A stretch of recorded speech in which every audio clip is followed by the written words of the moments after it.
bersama saya Ahmad Sepri di channel Anak Teknik. Kali ini kita masih di season kolam tipe L ya.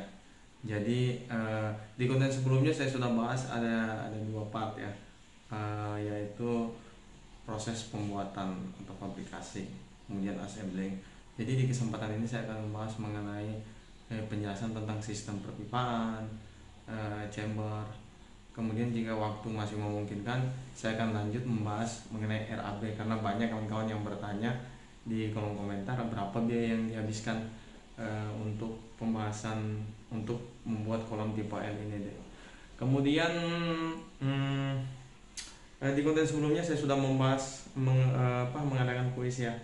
Hadiahnya juga saya sudah jelasin di konten sebelumnya, dan pemenangnya adalah ini ya. Silakan dilihat atas nama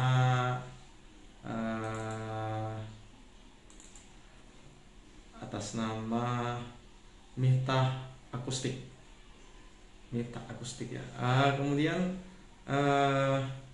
untuk pemenang konten ini saya minta untuk menginbox saya di nomor yang tertera di deskripsi video ini. Kemudian Anda akan saya berikan kode verifikasi sehingga Anda bisa mengirim verifikasi tersebut ke membalas komentar saya di YouTube. Jadi saya tahu bahwa itu adalah nomor WA Anda.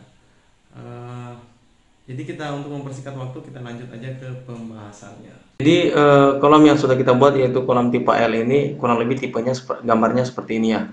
Gambar 3 dimensinya. Kita mulai dari mana ya? Oke, kita mulai dari chamber.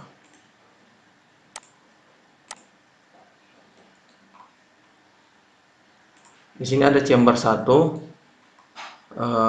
chamber 2, chamber 3, chamber 4.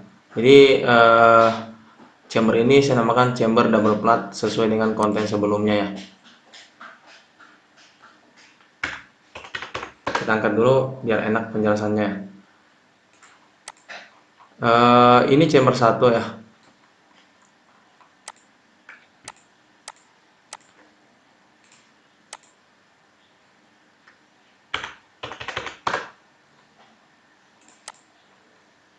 Jadi air akan masuk melalui lubang ini ya, lubang 3/4 ini. Di gambar ini cuma satu lubang, tapi pada aktualnya itu saya berikan dua lubang sehingga suplai air dari kolam utama masuk ke chamber 1 lebih terpenuhi. Kemudian air akan masuk ke chamber 1 di sini yang melalui lubang pipa ini 3/4, naik terisi sampai ke sini, kemudian naik nyebrang ke sini ya. Nyebrang ke sini masuk, kemudian lewat bawah. Begitu seterusnya hingga sampai ke chamber 4. Kemudian jarak dari sini ke sini itu 20 cm ya. Topnya plat pertama nih. Kemudian jarak dari bottom ke sini 5 cm. Dan jarak ini 5 cm itu sesuai permintaan konsumen ya. Sesuai permintaan pemilik kolam. Kenapa 5 cm? Karena ada biopom yang tebalnya 5 cm sehingga dia bisa masukkan ke sela ini ya. Oke, jadi di sini 20 cm, kemudian ini selisih 5 cm ya. Ini ketinggian ini dan ketinggian ini selisih 5 cm, jadi di sini jaraknya 25 cm. Kemudian dari sini ke sini juga selisih 5 cm, berarti jaraknya 30 cm. Kemudian untuk plat yang ini dan ini itu sama modelnya ya, 5 cm dari bawah semua. Kita turunkan.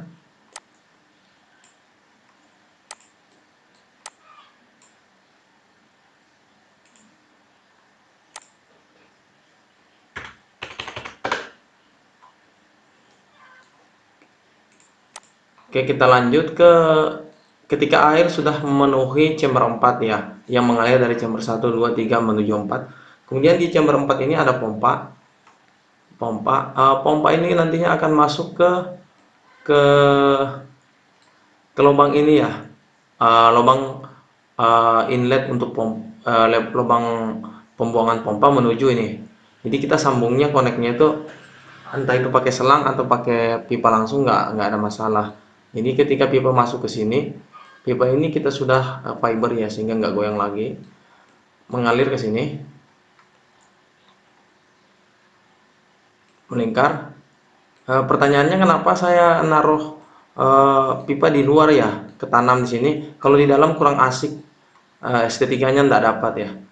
Jadi kita naruh di luar, kemudian di sini kita pasang T, daerah sini kita pasang T sebanyak, di gambar ini saya cuma kasih satu, tetapi di belakang aktualnya itu ternyata pemiliknya minta tiga.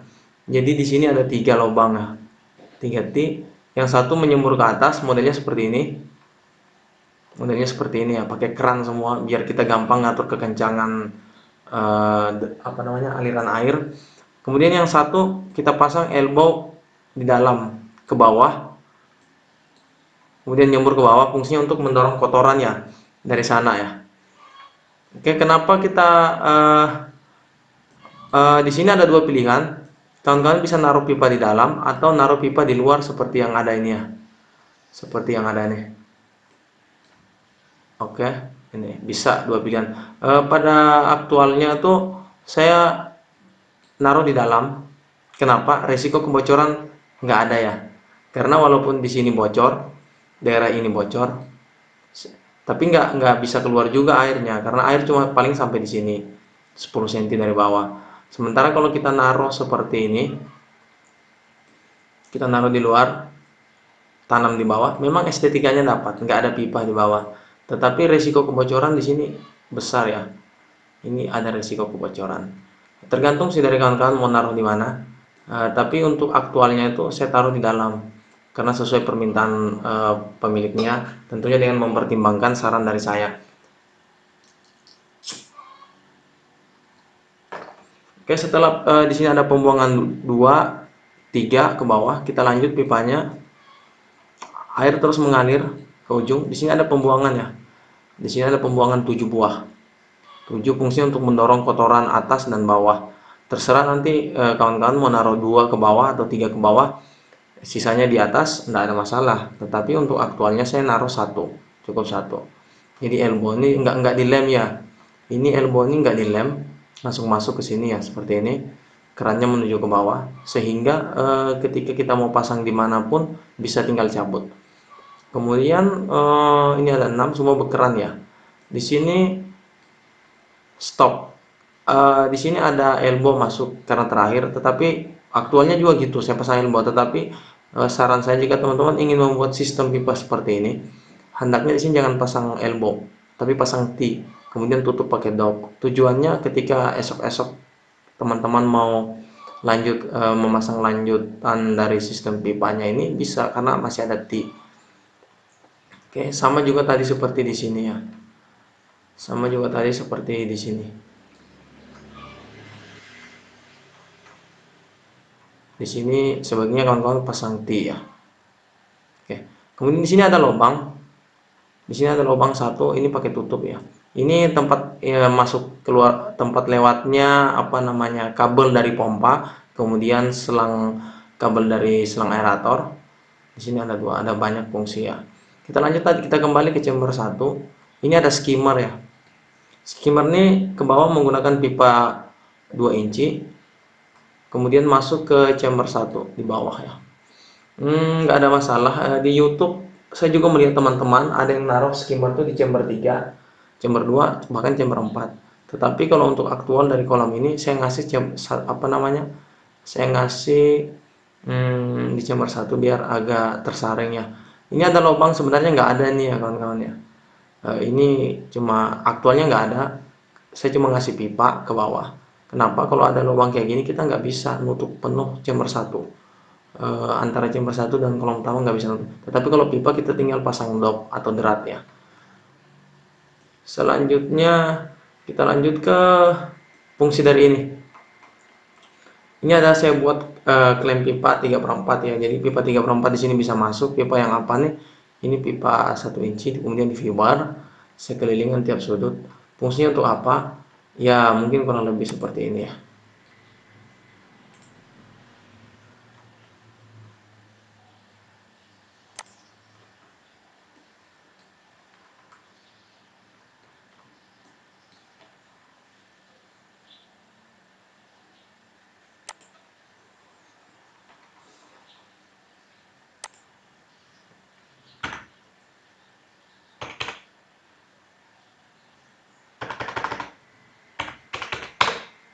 Ini kurang lebih seperti ini, sehingga apa namanya,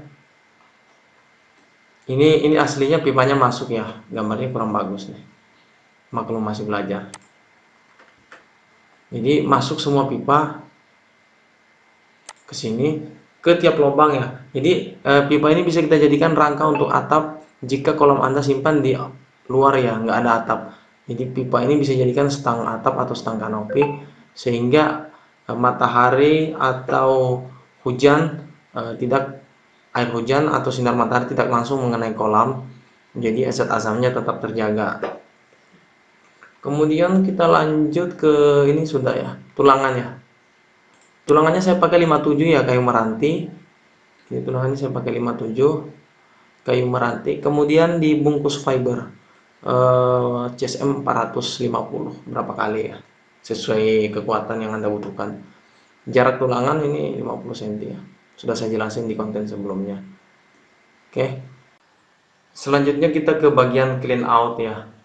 Clean out di sini saya nggak ngasih ya gambarnya, tetapi di sini ada 1, 2, 3, 4 sesuai chamber ya.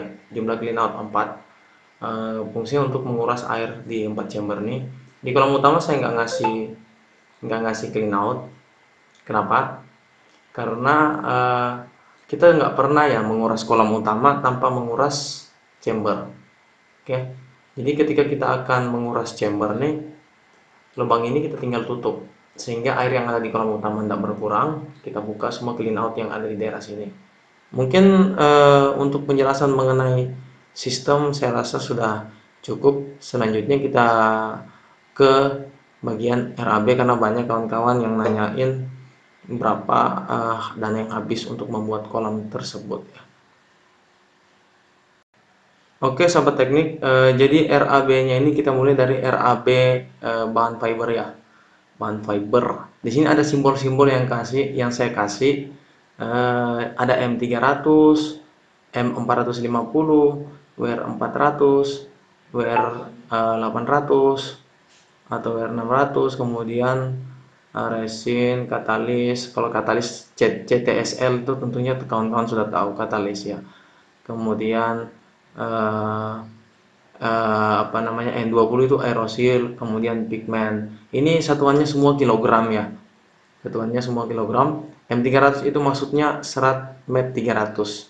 Kemudian M450 itu maksudnya serat MEP 450 atau orang bilang CSM 450.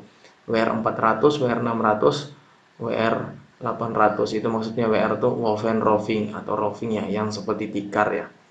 WR 800, 600, kemudian 400. Kemudian ada resin ya, 133,82 kilo. Tapi saya saranin bila kawan-kawan ingin membuat kolam dengan tipe seperti ini, ukurannya sama, kawan-kawan cukup menganggarkan 150 atau 160 kg ya. Karena ini untuk resin 138 ini ukuran pas. Biar teman-teman skillnya masih pemula, mungkin sebaiknya dilebihkan karena akan banyak resin yang terbuang sia-sia ya. Kemudian katalis 4 kg sudah cukup. Kemudian aerosil 1 kg sudah cukup, dan pigmen 2 kg. Ini pigmen warna tergantung kan mau warna apa. Bila mau warna biru muda ya pakai putih dan super white dan general blue dicampur sedikit ya. Perbandingan 2:1 lah. Biru muda dapat. Untuk biru tua ya nggak perlu dicampur, warna putih sudah cukup. Selanjutnya kita ke RAB sistem-sistem yang lainnya, tambahkan bahan lain selain bahan fiber seperti kayu, pipa, lem pipa, kemudian ada cat. Listnya mungkin kalian bisa lihat di layar kaca Anda. Dalam RAB ini saya nggak masukin harga ya, silakan kawan-kawan cek sendiri di toko-toko bangunan terdekat di kota Anda, karena harga tiap daerah itu berbeda. Seperti tadi bahan fiber saya nggak masukin harganya ya, silakan kawan-kawan cek sendiri harganya. Apa namanya, mungkin saya kira cukup ya penjelasan mengenai RAB dan sistem yang ada pada kolam tipe L ini. Oke sahabat teknik, jadi pembahasan mengenai sistem dan apa namanya RAB di konten ini saya kira cukup. Lanjutnya kita ke bagian kuis-kuisannya. Jadi pertanyaannya adalah apa pengertian dari simbol atau arti dari simbol M300, M450, WR 400, WR 600 dan WR 800, kemudian N20 di penjelasan RAB konten ini. Pertanyaannya, jawabannya silakan kawan-kawan coret-coret di kolom komentar yang ada. Kemudian bagi Anda pendatang baru silakan like, subscribe dan komen di kolom komentar sehingga kawan-kawan bisa tetap terupdate dengan konten terbaru dari channel Anak Teknik. Bagi kawan-kawan yang sudah lama di konten saya, silakan di-share di semua media sosialnya biar kawan-kawan biar teman kawan-kawan bisa mendapat ilmu dari konten ini. Kemudian pemenang dari kuis ini akan saya umumkan di konten selanjutnya ya. Akhir kata, sabar dulu belum. Untuk link lengkap ya dari konten ini semua saya masukkan, video lengkap dari konten ini, dari season ini semua linknya saya masukkan di deskripsi video ini. Oke, silakan kawan-kawan coret-coret di deskripsi karena di situ ada link lengkap mulai dari review, kemudian part 1, 2 dan 3. Silakan kawan-kawan buka di deskripsi video ini. Kemudian jangan lupa tetap ikuti channel ini karena akan ada konten-konten dan kuis-kuis menarik lainnya ya. Akhir kata, Anak Teknik mengucapkan wassalam.